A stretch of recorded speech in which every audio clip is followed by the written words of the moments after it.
And my name is Christopher Kevley. I live in Upterard, which is about 20 miles west of Galway City. I am 81 years old and I have blood cancer.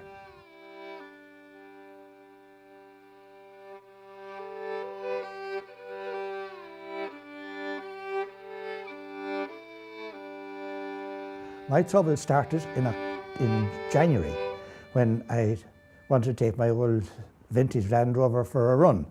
And I'm afraid I opened the garage door, I didn't secure it properly, and a sudden gust of wind blew the door, hit me in the back and really hurt me. Very early on the next morning, Dr. McConnell phoned me and he said, "Christy, come down, and I have a letter here for you to get into the hospital. Get in there as quickly as you can." Early in the morning, this cheerful doctor came along and he said, "Christy," he said, "I have bad news for you and I have good news for you. The bad news is that you have 3 broken bones in your back. You also have a cancer that's in a blood cancer that's making your blood brittle and easy to break. But," he said, "the good news is that we can cure 90% of it as it is. Another 10% won't bother you for the rest of your life. We will monitor it and make sure that it doesn't come back." Some days later, this man came along and he introduced himself as Professor O'Dwyer. And he said that a wonderful breakthrough, and they felt that it would benefit me very much so. But it was a trial and I would have to sign up for a trial. So he told me a bit about the trial and he asked me, "Have you any questions?" Well, I said, "Well, really 2 questions. One, will it cure me?" He said, "Remember, it is a trial, we're giving no guarantee." I said, "2, will it do me no harm?" He said, "We have a wonderful team of trial nurses and doctors and they will monitor it and make sure nothing goes wrong." I said, "Sound, give me your form and I'll sign it off." "Oh, hold on now," he said, "it's not that simple because it's not everybody that's suitable for a trial. We have to do a series of tests." Now, over the next week or so, I had a lot of tests. And then this morning, those 2 nice ladies appeared at the foot of the bed and they said, "You're getting on the trial, we want to sign you up now and we'll take it from there." So clinical trials are really the only way to determine whether a new treatment is first of all safe and secondly whether it's effective. So we can do lots of work in the laboratory. We can think that a new treatment is effective. We have some idea that it's not going to be toxic, but until we actually put it into patients, we don't know for sure. But now we've a lot better ways of determining activity before we get to clinical trials. Frequently now in clinical trials with better targeted treatments, we are actually seeing evidence of significant benefit at the very earliest phases of clinical trials. I think that patients,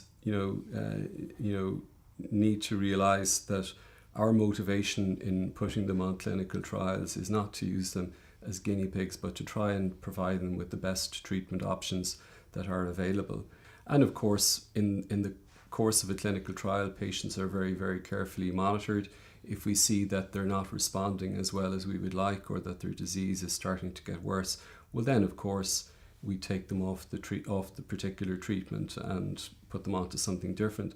There is a very important, I suppose, bi-directional or two-way street between the research lab and the clinic. So yes, drugs start out in the laboratory, they're sort of, I suppose, invented in the lab, they're tested initially in the lab, and then eventually they make their way to a patient.